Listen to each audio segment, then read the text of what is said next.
Okay.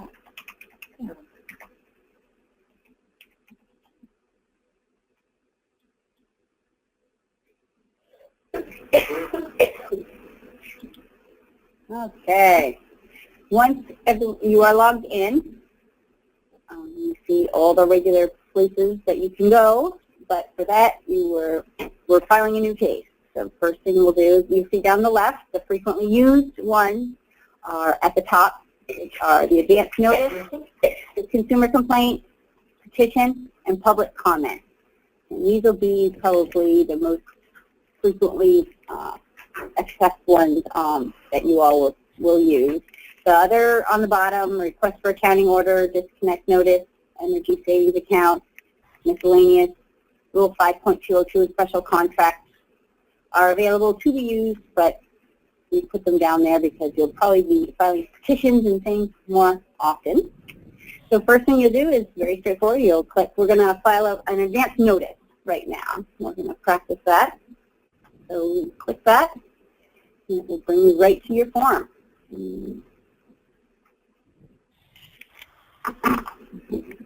And again, as people who were there last Friday know, John has said, really read a lot of the words that you see on here because they will tell you a lot of things and help you move through the forms a little bit smoother. And this one, you can either enter part of an organization or you can hit the little magnifying glass that will bring a list of organizations up for you as well. And if it's found on there, you can click it, or you can also go back and click here to add an organization up, and you'll see the blue words if it's someone that you cannot find. We're going to go with Green Mountain Power, I believe, for our demonstration. And all the information will fill itself in. And official representative, again, that's everything with the asterisk has to be filled in. Again, you can get to things the exact same way as the last one. Click here to add, put in partial word or the magnifying glass. I'm just picking random people that we have in our system right this moment. And again, follow along, answer any of the questions that you see as you go. And if there's more than one representative from your firm or agency, you can, again, hit the plus buttons, and then you can add more people that you'd like to be official representatives. And these will be the ones that receive copies of the filing in the case.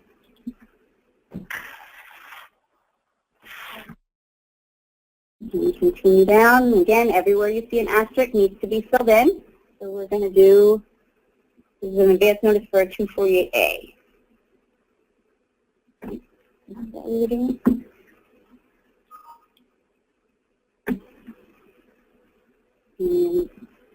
And answer that question, it has to be answered. Yes, has an asterisk.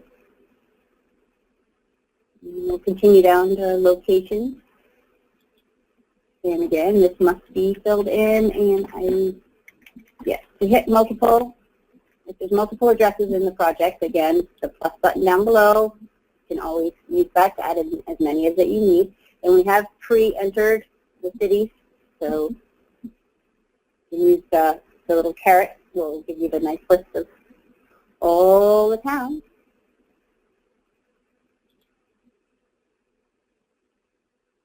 And then your documents here, you can just upload like you would to add a document to an email anywhere else. Browse your files, connect them.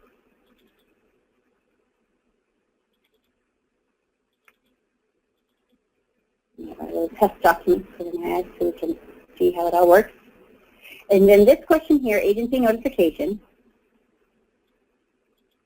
If you would like this filing of sending this in to notify the state agencies that are statutorily required to get notice of this, if you'd like them to be sent to by email, click yes to this, but note that you are still must send it to all the other parties that are involved by paper.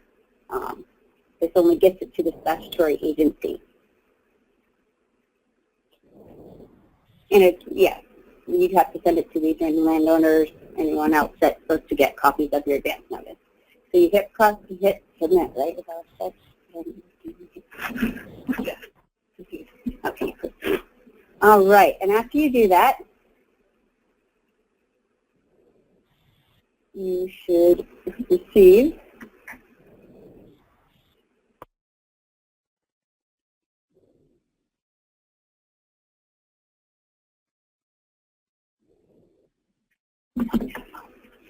hit what? Everybody should do that? Oh, you have to refresh your screen. You hit F5, and you should get a screen that looks like what you see here, where it will show you a case number that has been assigned to the matter that you just filed, and the date that you filed it, and then you can use the action bar to then do anything else you'd like to, view the case. Because what it is once it's filed, it's then sent to the PSC for review, and the case will continue from there. So you'll note that there's no caption yet assigned to it, because that's one of the steps that needs to happen on the board's end. Right. And so it hasn't happened yet because no one has reviewed this filing as of yet. But you will have a case number at least to use for sending it out to the adjoining landowners, anyone else you need to send it to, so everything can be matched up much more simply than just name of the project.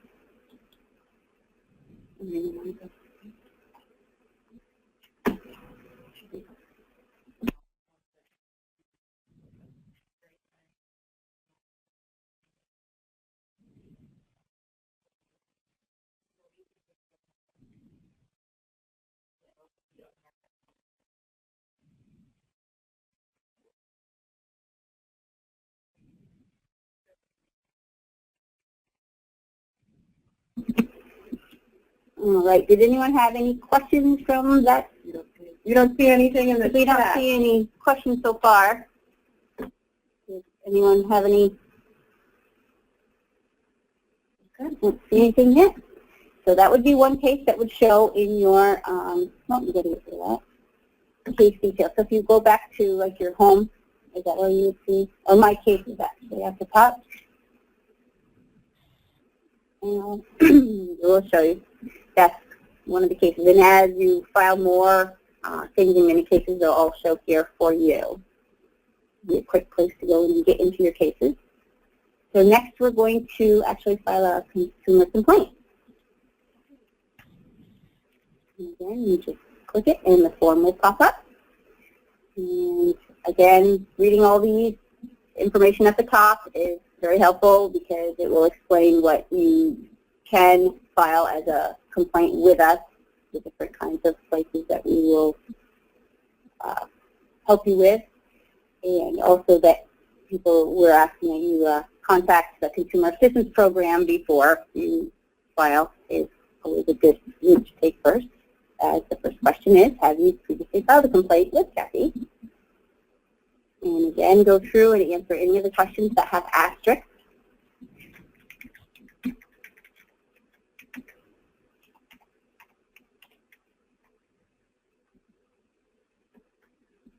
And then you move on to if you're an individual or filing as a group or through an agency. And as you click, you'll see other boxes pop up that have asterisks which need to be filled out. And email is optional if you'd like us to respond to you in paper from this, but going through the system, it doesn't have an asterisk, but it's best if you do put an email, then we can respond through the system.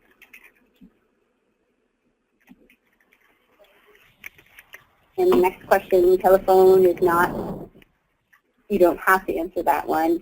But if you, and then the next one, if you're representing yourself, or if you have someone else you'd like for us to contact through that. And then this is the question where you can choose to go by paper only after filing it electronically, or you can stick with electronic. And then you move on to the type of complaint that it is about, which kind of utility, the provider, and again, this list you can get to, you can type partial words, or you can use the magnifying glass to get a list.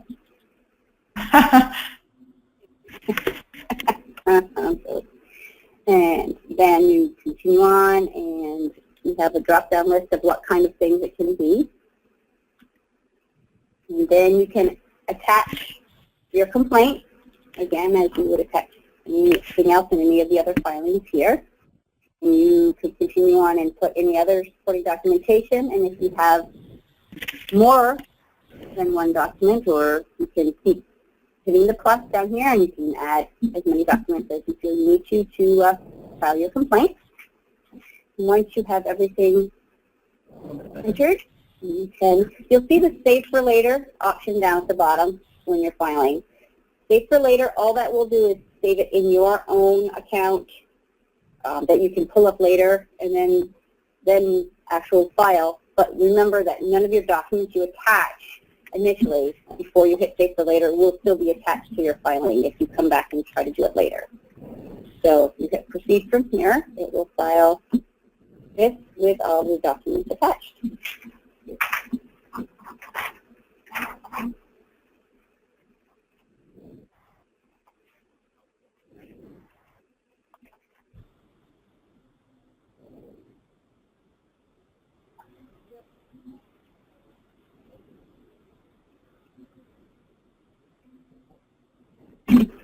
All right, we have received a question. They would like to know, can we show how to label a document that you want to file? Well, when you are attaching documents, the name of the document really won't matter as long as you know you're attaching the right document from your end, because the system will store it with a new name anyway.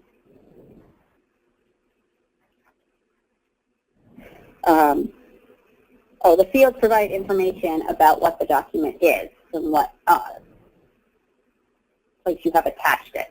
So it will be filed with that, and it will be given a name. And well, that being said, it's always good to have a name that's indicative of the actual subject of the document, even regardless of that. So it looks like we have another question.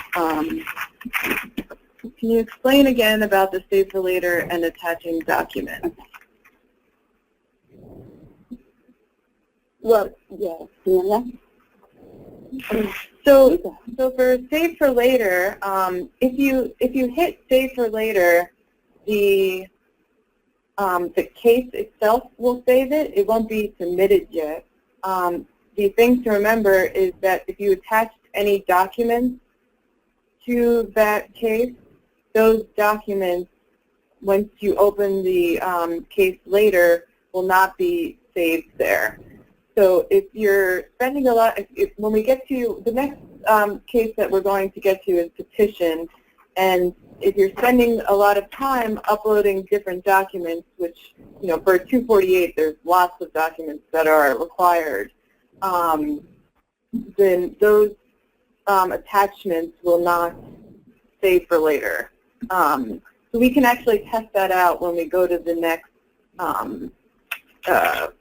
screen for Petition. It also says, another question, does each utility have a user account, or does each person have an account? I guess I'm not clear. I wonder, are you referring to when you're looking up when you go into the utilities? Because so the person that asked that question, if you can clarify that a little bit to ask us again now. Well, that kind of goes back to, so this is more going, that's the clarification. Does each person have a login? So this is not more about filing the case, rather than about agency accounts and accounts. Okay. Threw us off. We were filing cases and things. Again, that goes down to if the utility chooses to go through, have an agency account and have all of their people go through that, or if they're doing things individually. I think a few utilities I've seen so far have agency accounts. It's always good practice to have an agency account, so there's an agency administrator. Now, when we use the word agency, we're not only referring to Agency of Natural Resources, but we're also referring to any organization that has multiple users within their organization. If that's helpful. If the person that asked that question, if there are any other clarifying questions about that, please let us know. Okay. Looks like creative. So another question is, more specifically, can you show how to describe the document you are filing? So let's move on to petition, and we'll keep that question, and this way we can demonstrate it a little bit more. And feel free to keep asking your questions. We might just wait and as we're going through a petition, we will look at that.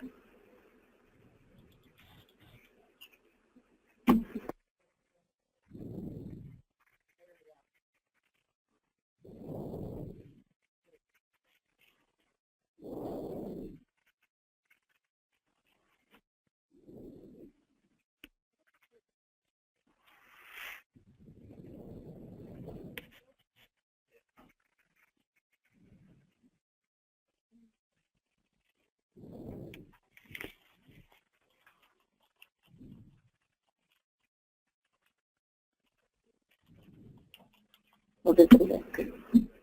I see a new question that come in. When will agencies get notice? We wanted to know when you file an advance notice or a petition. It is actually, the agencies get notice immediately. There's no waiting period. As soon as it's filed, the notices will go out to all the parties that are statutorily in there to get at that. And they'll have the case number and everything initially as well. Okay, it looks like we have another question. Does the system automatically kick you off at any point? Say if you don't want to click Save for Later, but you have to leave briefly. We haven't experienced that personally, but we will make a note of that question, and if there is a kick-out point, we'll put that somewhere, maybe in the frequently asked questions or something. A system timeout. Yeah, system timeout. How that? It's a great question. Thank you. Okay. So now we're going to go on to petition, which is this is a little bit more, I'm not sure what I want to use, but there's a lot more things that you need to use to file this one. A lot more questions, and be cognizant of your asterisks, things that you need to put in there. So start right off. You hit industry type, the little carrots will pull down all the different choices. And you pick what it is that the industry you're filing with. And the type, and you'll see the ones right now that you can file with us. Come down, all the 248, 246, financing, appealing of A&R permit, cable TV, CPG renewals, and then we do have an other option. So we'll pick a filing type here. We're going to do a 248. Is that what we were doing?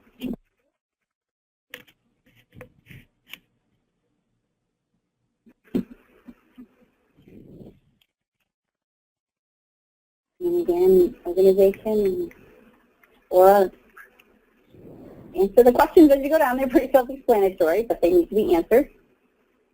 And again, this is one where you can click to add an organization, put in partial word, or use the magnifying glass. And we're going to use Green Mountain Power again. And just like the last one, official representative. It'll always ask if you want to update your profile, so it's a good time if there's any information that needs to be updated. And again, you can add more official representatives if there's more than one person from your agency or firm that will be on this.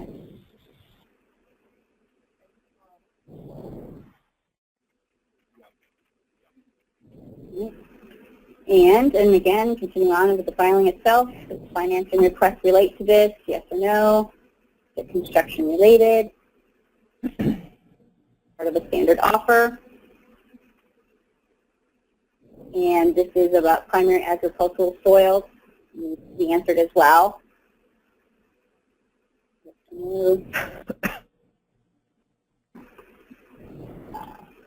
Oh, this is like in the other one, where would you like the statutorily required agencies to receive notice of this as after you file. And again, be cognizant that you still need to send it to all the other parties that are involved in the matter in the paper initially. And continue on. Again, we have drop down with all the towns, and you can add more locations if it spans more than one. Utility companies, again, you can use the magnifying glass. Pick one that way, or you can just start typing in partial and it would pop up what utility you are looking for. And you'll note that it's only populating with the utility name, whereas with organization, it searches all of the different organizations within the system. So it gives you a more limited choice. And it is just choice.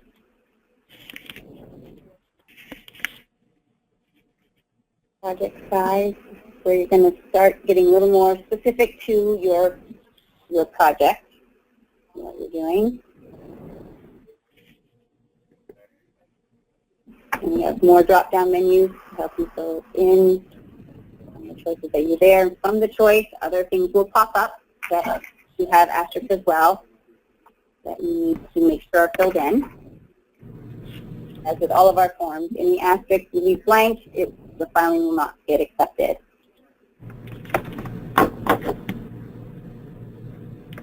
That one, the installation type, it's good to note that if you click on the line on the right, you'll get,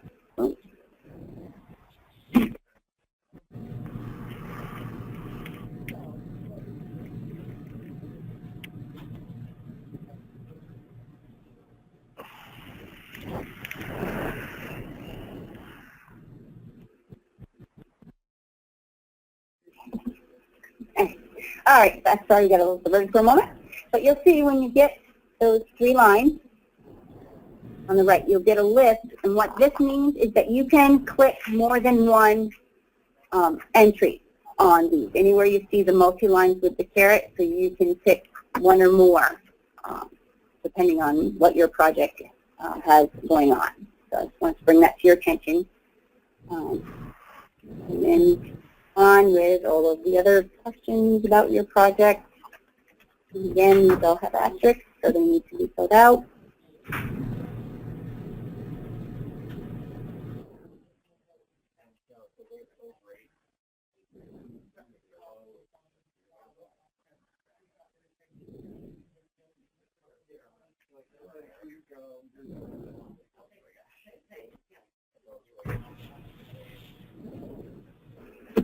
We just want to point out that there's a limit of 51 participants in this go-to meeting, and we just realized that now. We had been under the impression that it was much greater than that, the limit. So we are recording this session, and we'll be able to share this, and we will also hold the sessions again, and they might more refined than today's. Okay. All right, we will continue on entering in all of our information. And again, if you read anything down the left is very helpful. Will help you know what information needs to go in. The forms are set up really well. That's pretty self-explanatory what you need to put in there. Continue down. And again, it will tell you when they ask that something might need to be or has to be, it will tell you uploaded. And in this instance, if there's a setback, we give you a place to put in an agreement if one is needed. Okay, we'll move on to down there. Yeah. And advanced filing. There are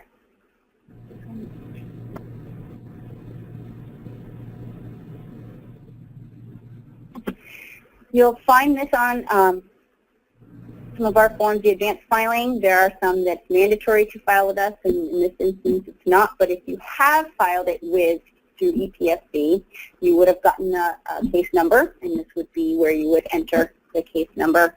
It would just be a nice way to relate back to your advanced filing that was filed with us. This next one,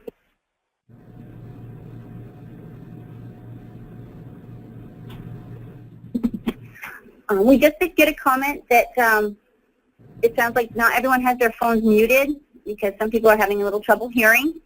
So if everyone could just make sure that their phones are muted, that will help everyone hear a little more clearly. Thank you.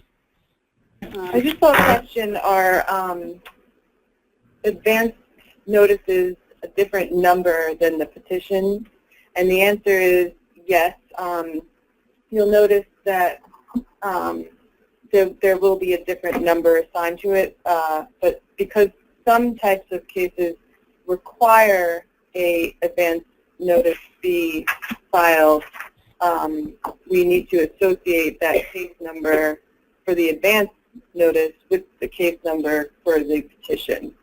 So they are separate. Yeah, let's take a moment to answer some of the questions that we have up here. Is the distance requirement to the property boundary line or to the residence building? Let's see.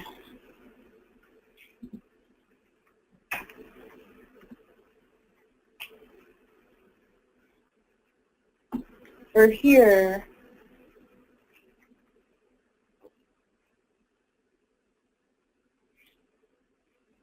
it's the distance to the nearest residence, not the distance to the property line.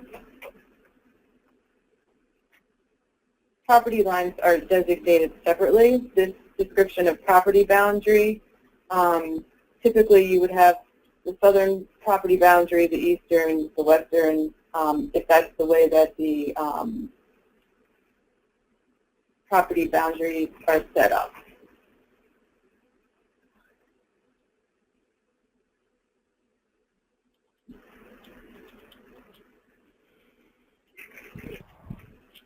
Are these questions printable somewhere so we can have the answers ready in advance?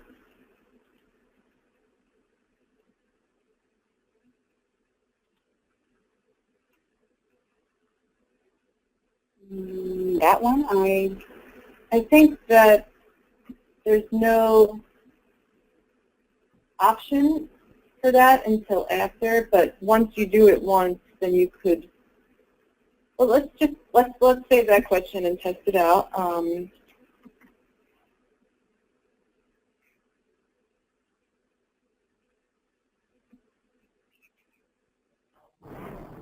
well, we have a couple more questions, but maybe we'll address one of them once we finish this one. Will be the best time to actually answer. Someone wants to know what statutory parties are provided notice and where can we see that. So I think that would be best to show after we finish this. It'll be a prime example of where we can show you can see that. So we're going to continue a little bit here and get the rest of this case in. What do we want? So we're selecting the first witness. I'm just picking randomly from here. But again, you can add multiple.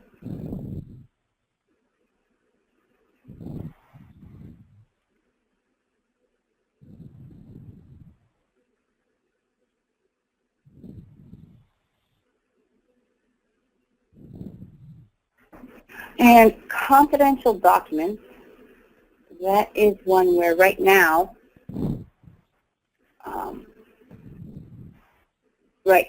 as you can see, we have a reminder that we're not actually filing confidential documents through ePSB at this time. So they all must continue to be filed in hard copy and served on the other parties, just like has been practiced up until ePSB. So until further notice, please continue that practice and not file your confidential documents on here. As we continue down, you will see that depending on the filing type you select, it will tell you what documents are required to be attached with this filing and what documents are optional, but you still have the chance to attach them now if you had choose to.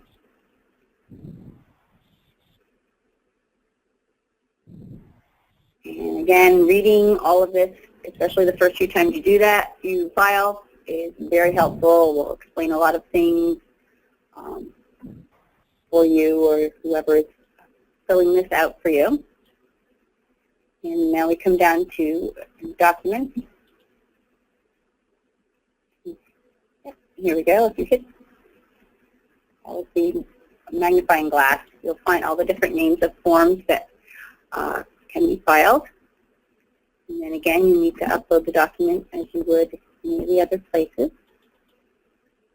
And you can keep hitting the plus down below, and we'll give you extra boxes so you can make sure that you've filed all the required documents. And again, magnifying glass, find your type of document, and that's the question here, describing.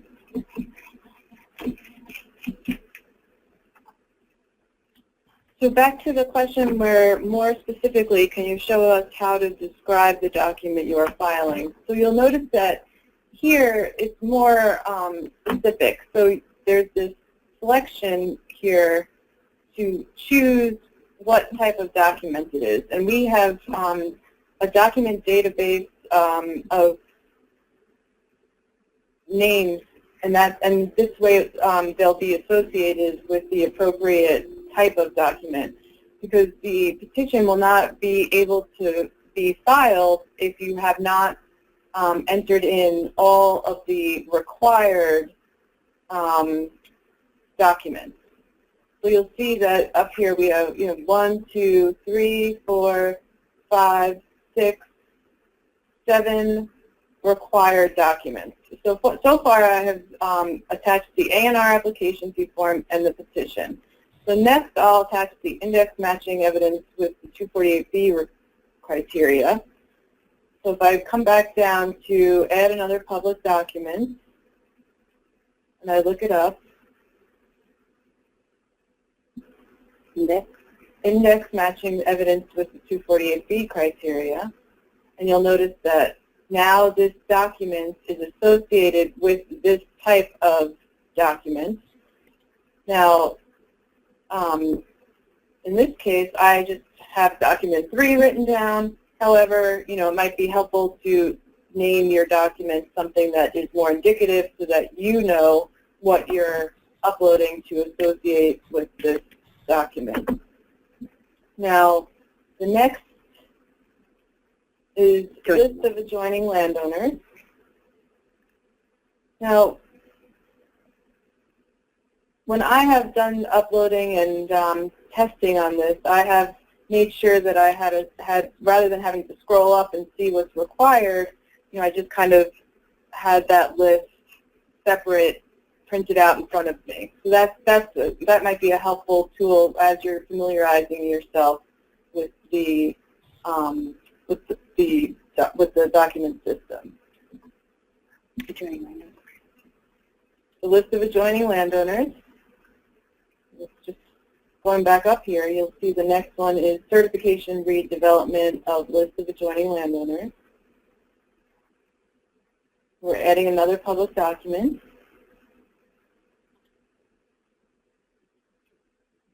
And that's this one.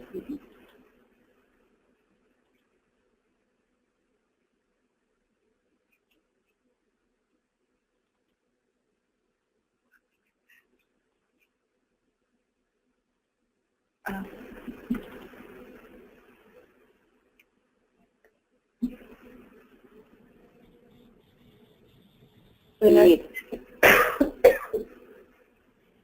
certificate of service. We did call it a construction project, so that was required. Certificate of service on local and regional bodies.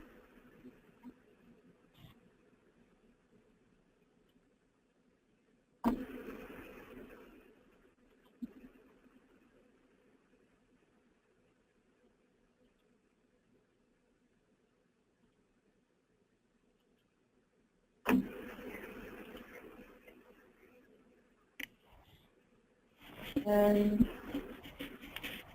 I already did the A&R fee form prior, so this, and then Notice.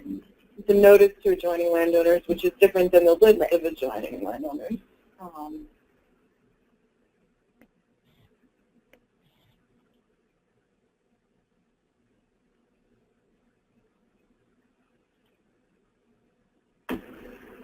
Okay, so now we should have all the documents that are required for this type.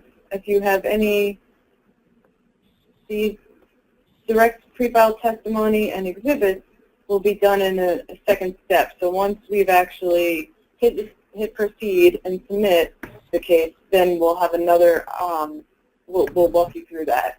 So let's go back down here.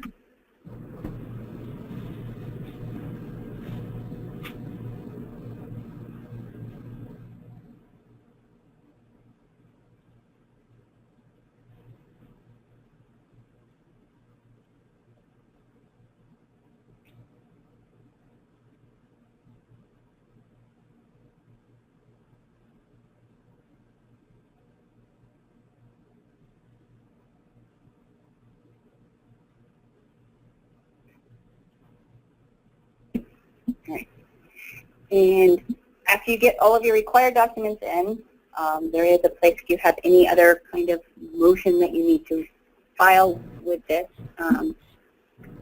Here, you would have to upload the motion, and then a brief description would go on here just telling it what kind of motion or other request that you are filing here. And again, you can pick multiple screens to do this. There's another plus at the bottom for that.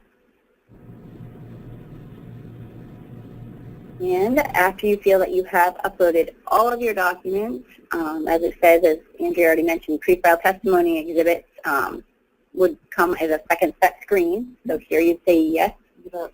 This is about confidential treatment. Select no if you will be uploading pre-filed testimony exhibits or any documents for which you are seeking confidential treatment in a second step. So this should be no because it's confidential. And notice of appearance here. A separate notice of appearance does not need to be filed by the official representative. You'll see here that clicking proceed constitutes the filing of a notice of appearance by the person or people identified as official representatives. So we'll no longer need, the board will no longer need to have a notice of appearance. If you have a question about this,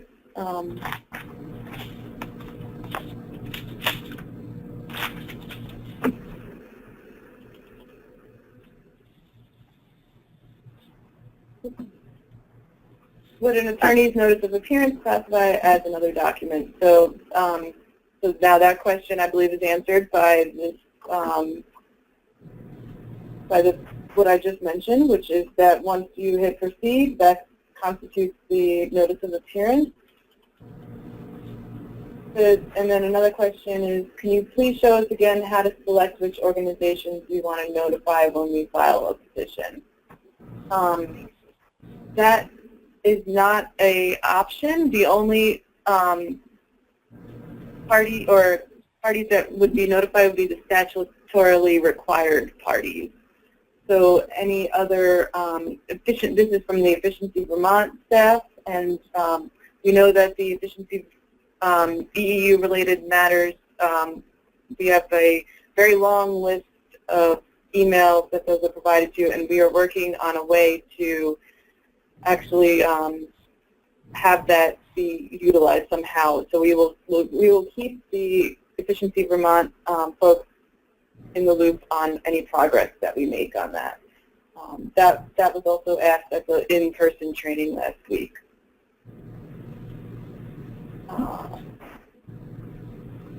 Okay, and then we have a question regarding consumers. Oh, I was going to go do that after okay, you're so done. we'll address that after after we finish this.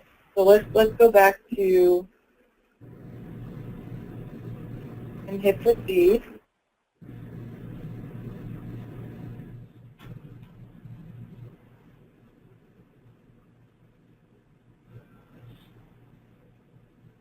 and you get the notification that this has been provided to the appropriate staff member. If you hit F5 to refresh your screen,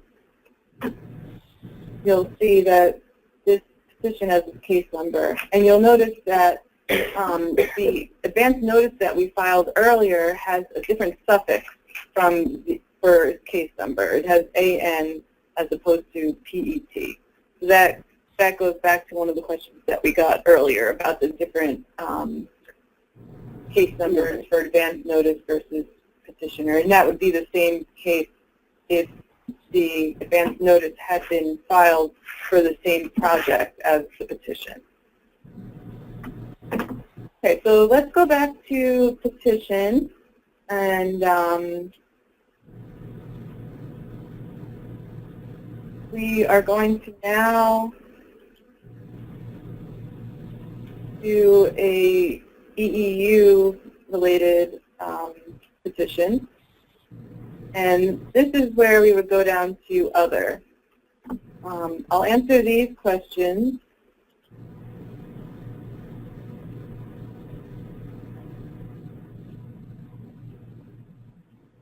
Now, I don't believe that, so we'll stick with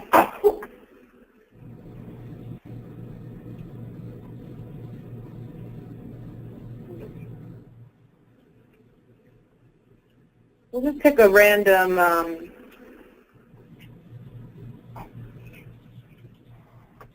organization because Efficiency Vermont is not yet in the system because no one has registered yet from Efficiency Vermont.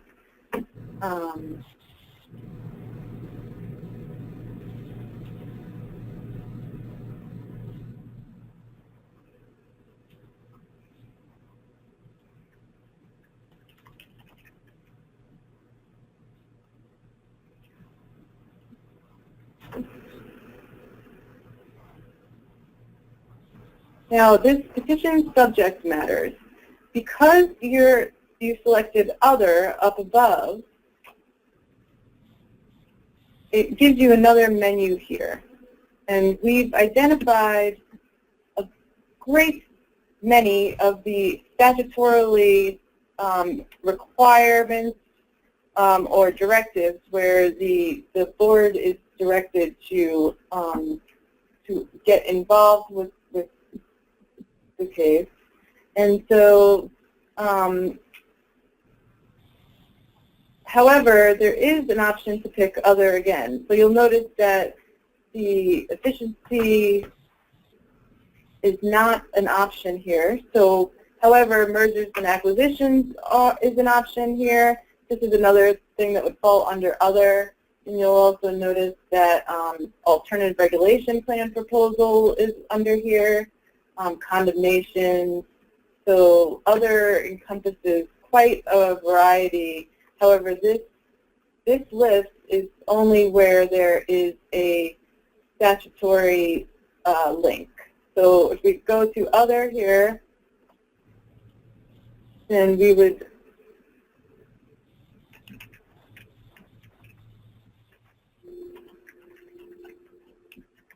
let's type in demand resources plan as an option. And you can also add another subject matter.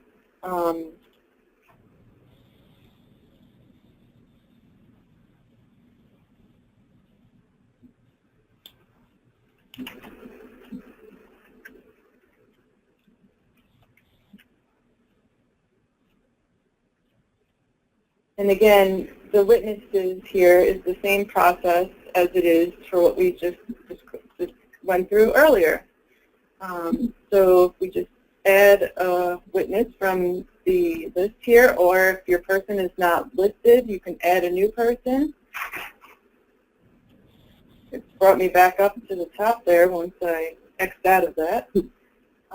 But we will select from a predetermined list.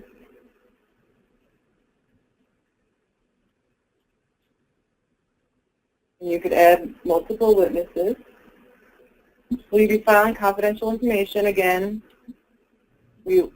although there is the option here to file confidential information and it will allow you to proceed, we have this reminder here asking that that not be the method used to file, that all confidential will be filed in hard copy.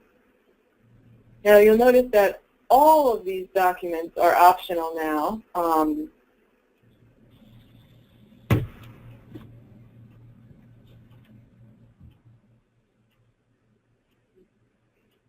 So we will select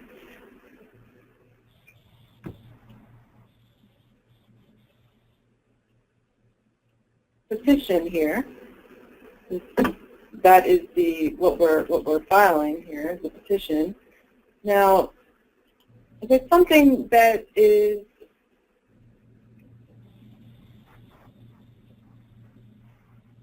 such as an EU-related matter, maybe there's a exhibit or that is attached to the petition, or an attachment that is attached to the petition. So you would select other document files with the board, and then just provide a brief description. Maybe that would be a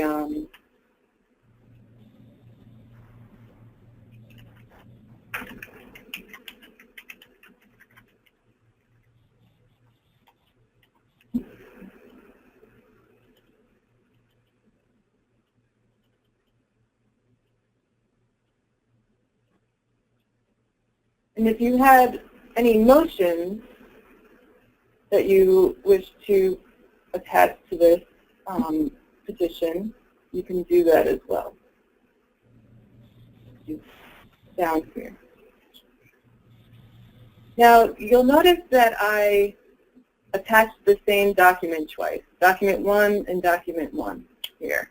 Now, you cannot submit a case where you have the document named the same thing. So I will leave this now, and we will try to proceed to the next step after we go through the remaining questions, and you'll see the error that we'll get, and we'll have an opportunity to fix that. So these are the other documents that you could attach here that are not that are more motion related, or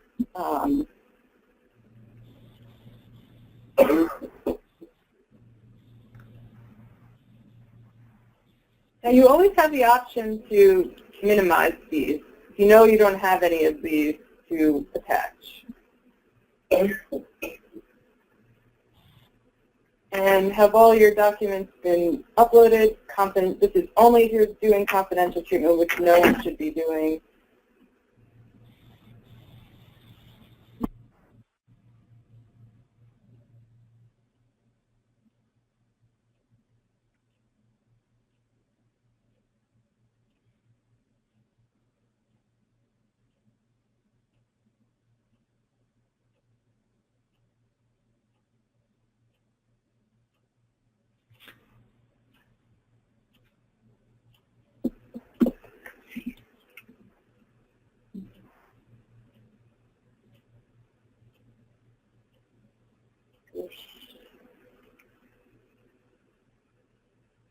Yep. Cannot upload multiple documents with the same name for file submission. So it hasn't lost any of my information or the attachments, but I'm going to go down and correct this.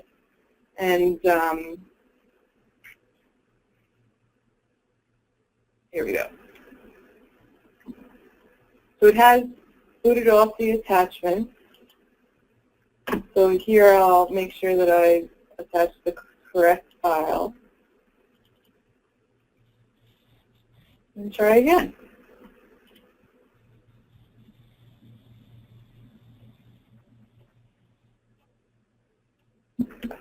Again, we'll hit F5, or you can refresh here on the, and you see all of your cases. We had a question before that someone wanted to know, does the system show you which statutory parties it will provide notice to, along with the representative for the parties? To see that information, once you have your little list of cases here, you can choose the case that you'd like to see who got notice. If we go to our petition, You go to Select Action and you view the case. That will bring you in, and you'll find all the case details here. So if you click on the People tab, this panel will show you, continue down, the parties in there and their representatives that have been put on there. Or we should go back to the other one, to the one that was at 248, because those have I requirements. thought that was this one. Yeah, no, I selected the wrong one. Oh. I'll go back. Okay, too. Yeah, we had two petitions, one that was other EU related and one that is here. This is the People tab. And you continue down, it should say entities receiving notice as well. See? Now we have ANR here because they're required to receive. We have a couple other questions here. And how do the statutorily required parties receive that notification? It is sent to the email that you'll see on the right of the list. It's sent to a primary email that they have set up with us that gets all of the notifications sent from EPSB.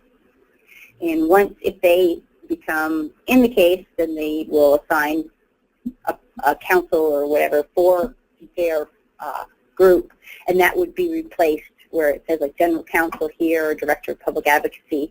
The individual on the matter will be replaced on there.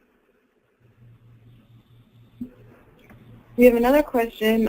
Which case form would we use when filing comments in a general proceeding or a workshop like net metering or renewable energy standard cases? So rulemaking, such as would be related to the net metering case, will be live in our second phase of EPSB, and it will have its own case number, and so that would be covered there.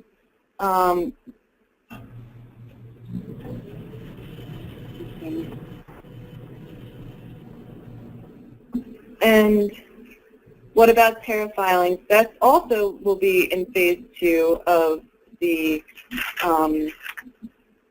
launch of EPSB, which we don't have a precise date for yet, but we will keep you posted on that. So as of right now, the only cases that can be entered are identified here. And you'll see that this list will expand when we go to phase 2 of our launch of EPSB. So right now, we have advance notice, consumer complaint, petition, which covers a great many items, especially because of that other option. However, it does not cover tariff filings or rulemaking or net metering. We have several other pieces that will be launched at a later date. There are questions about the consumer complaint. They wanted to know for consumers who are filing on their own behalf on the consumer complaint filing tab, can definitions be provided for legal terms like pro hoc vice? That's something we would have to... Well, we have some general instructions here. Consumers wishing to file a complaint with the Public Service Board pursuant to Board Rule, and there's a link here to Board Rule 2.30, which is not working right now for some reason. So we will make sure that that is updated. This is actually our development site, not the actual live EPSB site, because we're playing with the system right now by entering in some big cases, so we're not actually using our real system. So this actually link would probably be working in our regular system. And then it would bring them to 2.300, so that would provide some more details on that. Regarding the specifics about pro hoc vice, I don't believe that that's a question in the consumer complaint case. I think that this is a pretty simplified screen. I believe we just asked if they're representing themselves. Yeah, so let's see. Are you filing as an individual? Although the question is for consumers who are filing, so maybe in general, do consumers... Are you representing yourself? If answer no, you will be required to provide contact information for the attorney that's representing you. So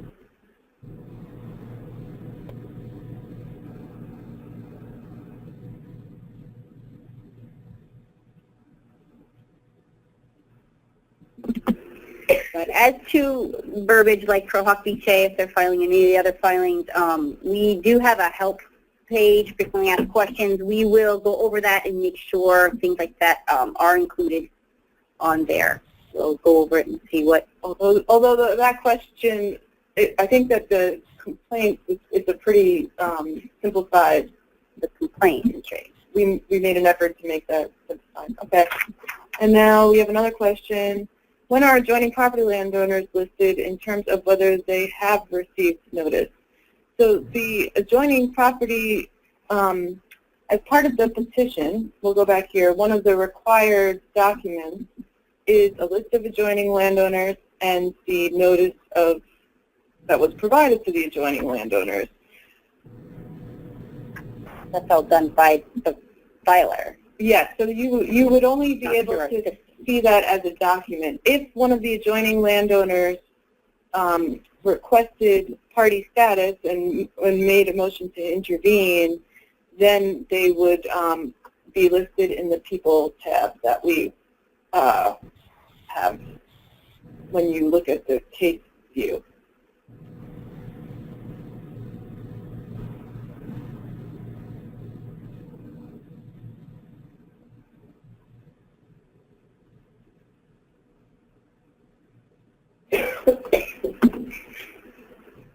Let me just go back to the 248 that we entered, and I can show folks this to answer this question. So you'll see that in the People tab here, we only have the parties, including A&R, one of the statutory parties. If you go to Documents, you'll see that the list of adjoining landowners is here, and you would open up that document.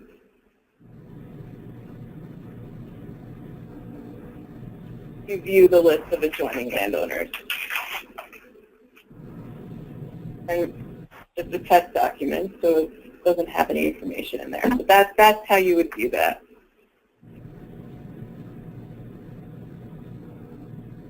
So another question is, will the notice of appearance for responsive parties be in the usual form, or can a party simply fill in boxes on the website the way the initial filing works? The notices of appearance are not needed anymore. They don't need.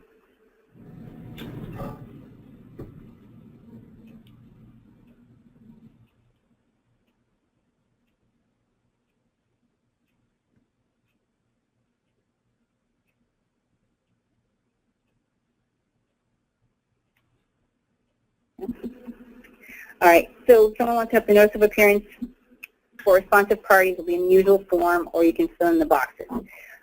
If you're filing a motion to intervene, you can just fill in our motion to intervene form we have. But if you are a state agency that receives notice, you must file a notice of appearance document to appear in the case. We will file that with us, but the notice to intervene is on one of the choices through the portal, and can file that right into the case.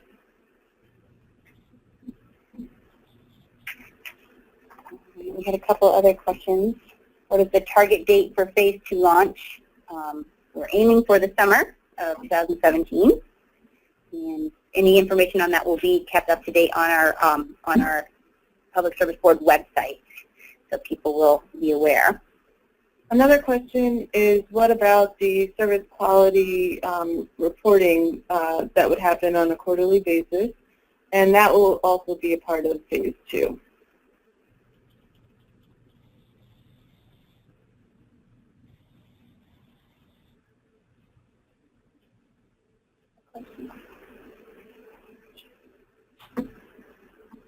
Okay, so I think that's all of our written questions now. And I believe that we've answered each of them. If there's anyone that has any clarification questions, please feel free to type in your message and ask us. We'll just give folks a few minutes a minute or two to do that.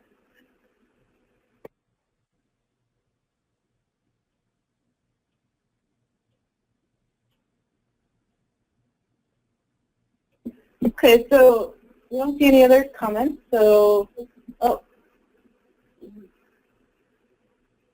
okay, so let me just give folks a chance to put their questions in, and in the meantime, as you're putting your questions in, we're going to go back to the petition here, and this is the 248 petition that, and we're going to do that second step, which is to add the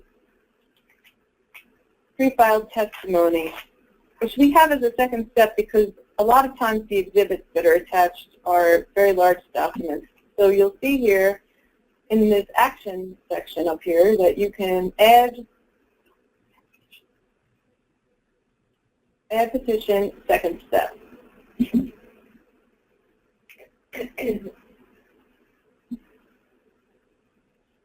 And then you'll see here that it has a list of all of the parties. And I'm going to be adding for GMP direct testimony, it's public, and then I had added these two witnesses earlier on the first step of the petition. Now I'm going to indicate which witness this pre-filed testimony is associated with.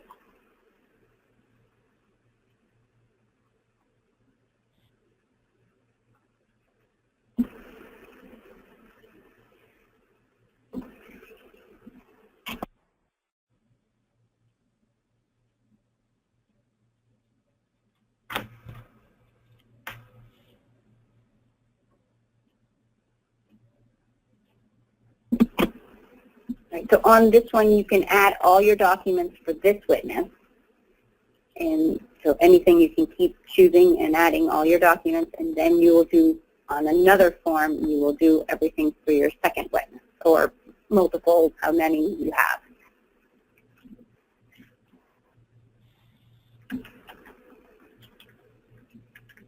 And again, follow along with all the asterisks.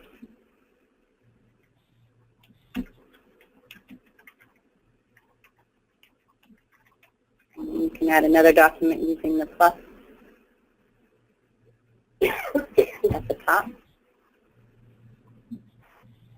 And once you feel you've uploaded everything for your witness, just hit it and proceed.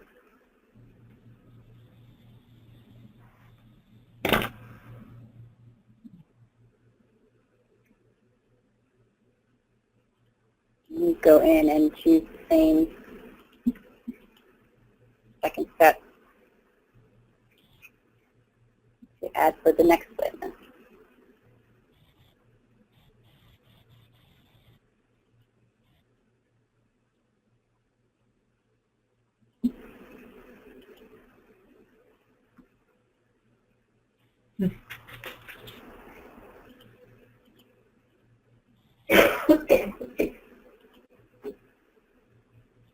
And again, with this one, you add all documents that have to do with this witness in this filing.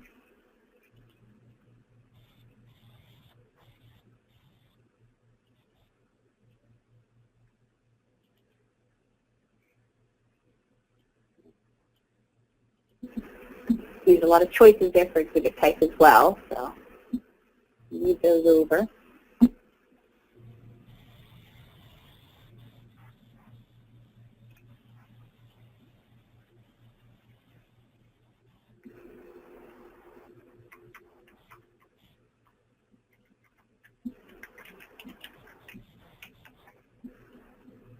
And again, once you have all of them,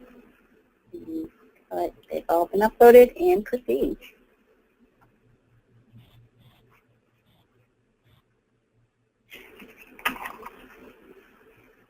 Okay, now we have a bunch of questions that we've received. We'll take a look there and start answering.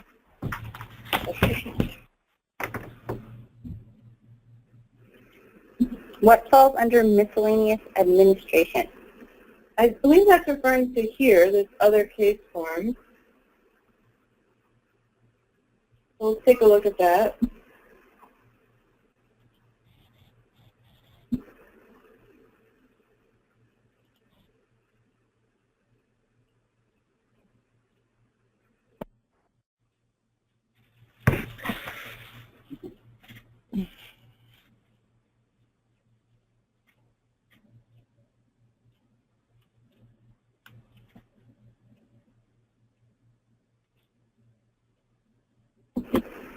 So miscellaneous admin is anything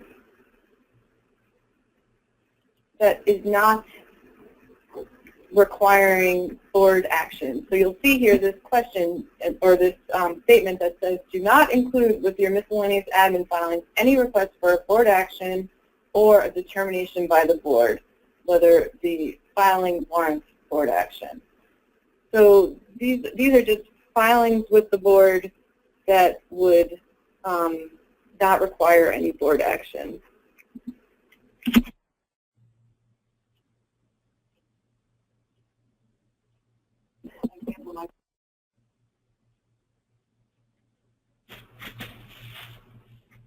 So an example of that would be someone files a copy of a press release with the board to inform them of something that the utility or the organization thinks is important but doesn't require any board action.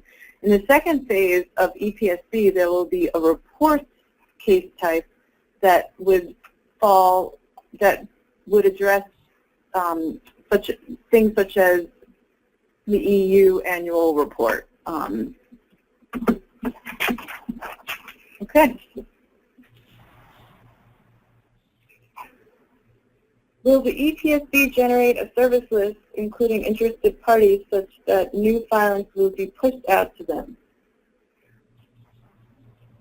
Anything through ePSB, if you can go to one of the cases and we'll show them the people tab. Yes. Because anything through ePSB now, it will show you the parties in a case. Interested parties, as they've kind of existed on our service list now, persons, will no longer be on there. That is the subscribe option that is described under our frequently asked questions, and we went over on Friday. That is where people who are not parties to the case can subscribe and receive all the information documents in the matter. So they will not be listed on a service list per se. But if you go to the people, you will see all of what a service list would be in this case would be what you see under parties, participants, right here. As of right now, these would be all the people that anyone filing in this would have to make sure that they either get in paper. And you'll see down on the right, when you continue down, if there's an email, that means they are participating through the ePSB process. Otherwise, if there's not an email, it means that they still need to receive a paper copy. That would be the sign if they will be electronic recipients or not.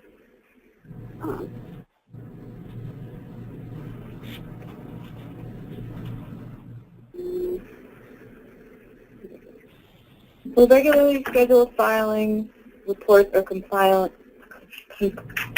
filing be in phase 1? And that, again, is part of phase 2, which will be reports. So the case type, you'll see something added here under frequently used case forms in phase 2 that will be reports.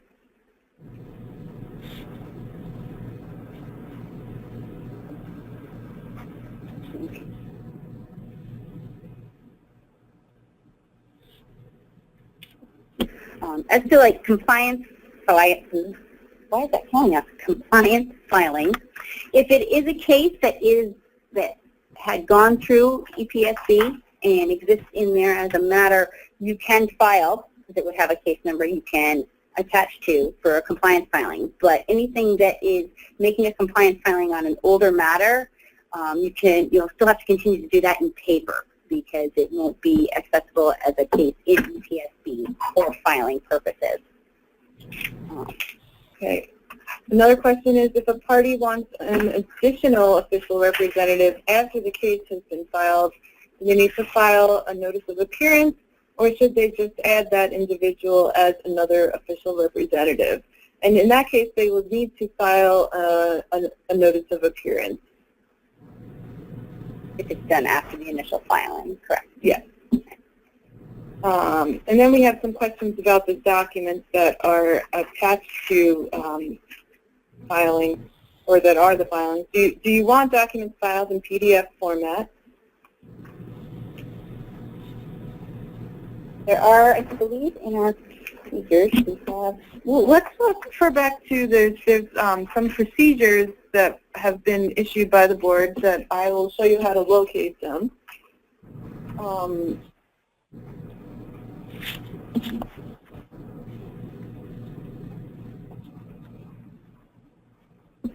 Yeah, and our procedures for it, we have it lists out on there in section 10 that the kind of filings that can be submitted and cannot be submitted. So there are many different types. It needs to be a searchable PDF. It can be Word, I believe PowerPoint, JPEG. There's quite a list. So, but the most common is the PDF. And I am now on the Public Service Board website, psb.vermont.gov, and you'll notice on the front page we have some information about EPSB, including a procedures for electronic filing using EPSB. And this is a document that really describes a lot of the detail associated with this. For instance, Holly was just reading about the document types, and that is on page 9 of our procedures order here. So you'll find that a lot of your questions could be answered here. Another question that we got from someone was, is there a size limit to doc files? So you'll see here 50 megabytes is the size limit for EPSB filing. And so I'll just encourage folks to go to the board's homepage and locate on the bottom right-hand side these procedures for electronic filing using EPSB and take a look at that as well. Okay, so we have another question. How will the People tab work for uncontested proceedings when there are no parties but many participants? Can we go back to the People form? Okay, we'll go back to the People form. I think you're right. Yeah. See, as you see, it's called parties/participants. So this tab will show you who are participants in these cases. Where the more informal, uncontested proceedings. Right. Yeah. Okay. Let's check to make sure we don't have any other questions.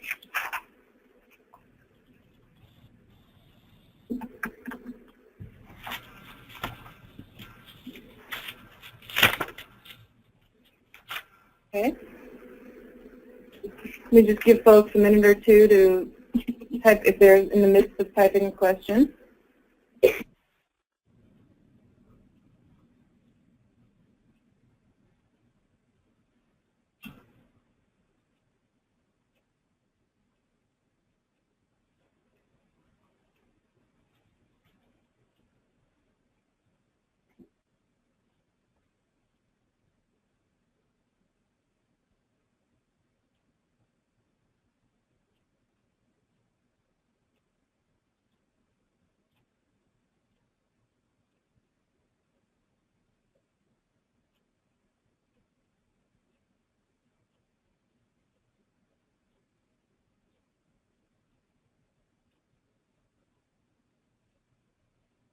Okay, we have another question. What is the size limit for filing a petition? Document size is 50, but is there a limit on the entire filing? So each screen will only allow the documents that you add in there to be uploaded. The maximum is 200 megabytes, which is why we have that separate second step. Now, there could be cases where one witness has many documents and those add up to more than 200 megabytes, in which case you would just hit proceed and then go back again to add additional documents to the witnesses.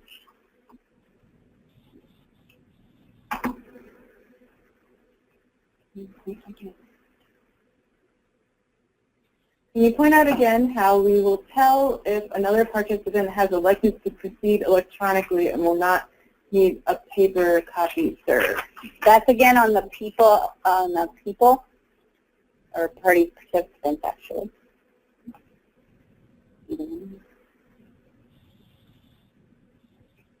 That would be on the down where it says email, you'll see name, address, telephone, email. If there's an email listed in the email section, that means they are participating in this matter via ePUC. If there isn't one, you will still need to send that party, the representative, a paper copy.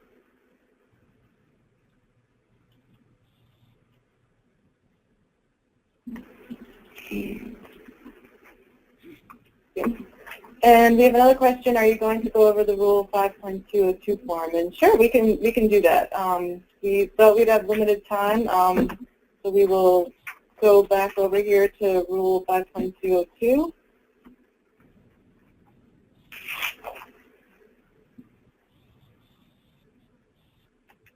In which case, we would add the organization name, which 5.202 is a utility requirement.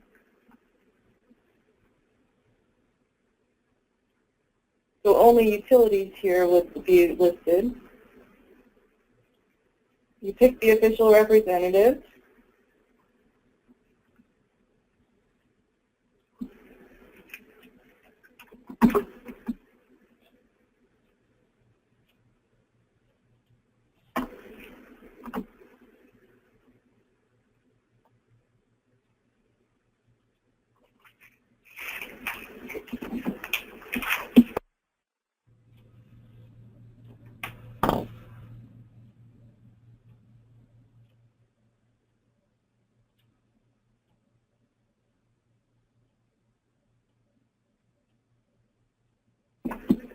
Okay, so this is related to power of purchase agreement contract. So this proposed execution date would refer to the date in which the contract would start. Are you requiring? There's a 90-day filing requirement. So in this case, I've selected January 31st. So I would be requesting a waiver of the advance notice period. This is a good time, though, to mention that little question mark. Yep. That anytime you see those two, that will give you explanation and a little help trying to explain things as well.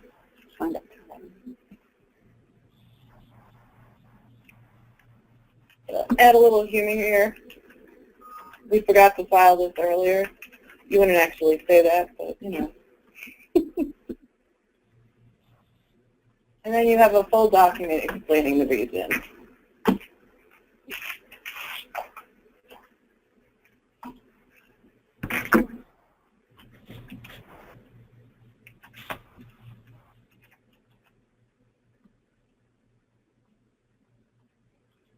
Attach your copy of your proposed contract.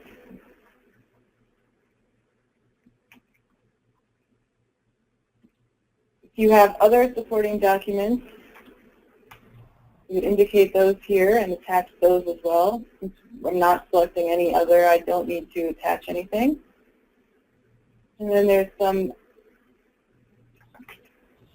issues related to confidential, which we are not going to get into now because confidential information should be provided in paper.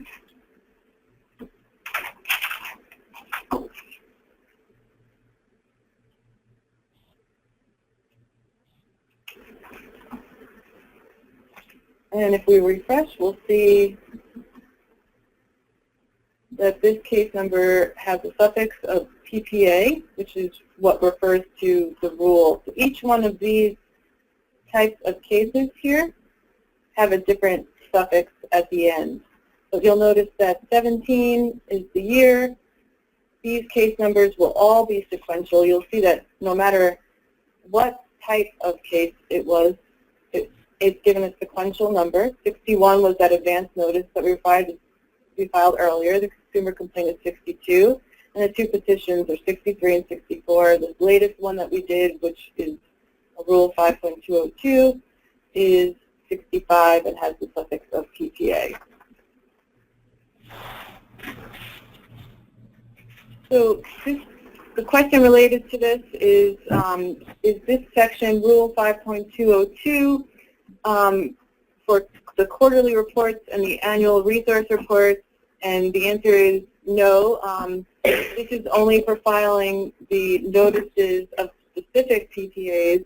Any of the requirements for quarterly reports and annual resource reports will fall under the reports section of EPSB, and that will be in phase 2, and you will see another frequently used case form report up here once that goes live.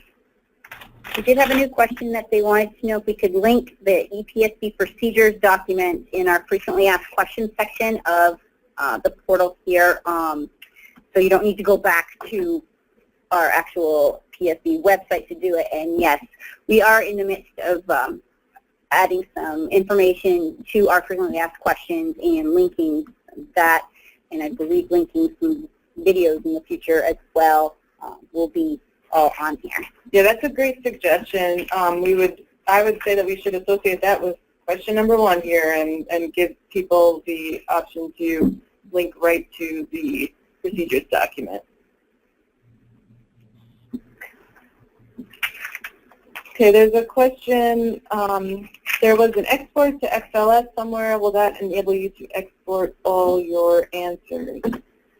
I'm not sure what this is referring to, but let me go back and look at the petition screen.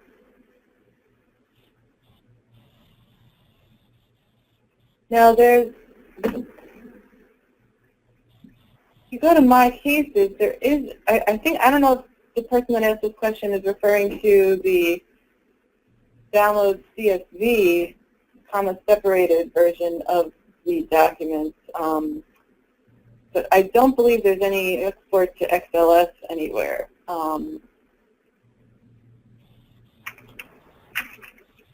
Hang on one second, we'll put you on mute and discuss amongst ourselves.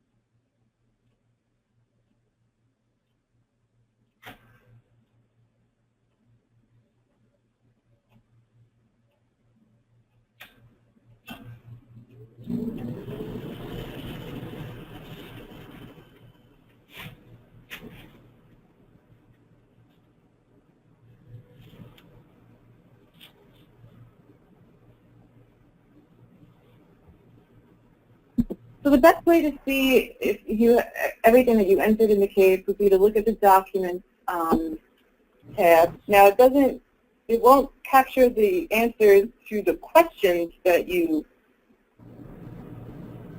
answered earlier. The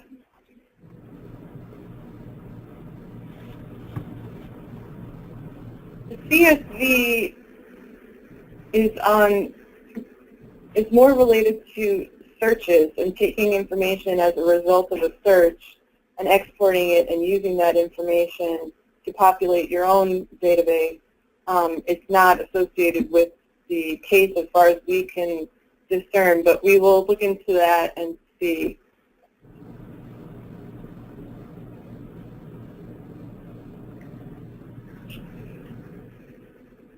Some of the information from the field is available here that would show the answer to your questions, like the financing request, no. So you will see that. You can print this page. Okay. Give folks a minute if there are any other questions.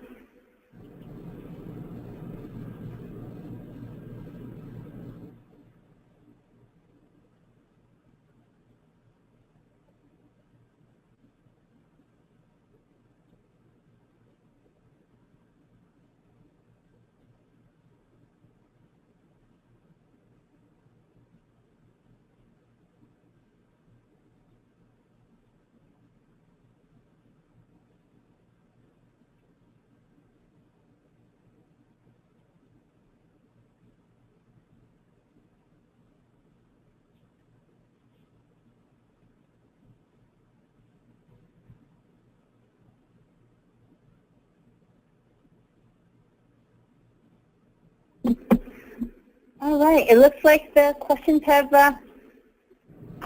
stopped, so I think we've covered pretty much everything about initiating a case. Our next training will be Thursday the 12th at 1 p.m., where we're going to take cases that we have filed today, and we're going to make filings in the existing cases and help you go more through that a little more fully. And I thank you all for being here today and helping us explain it to you. Look forward to seeing you on Thursday. Thank you. Thank you. Okay.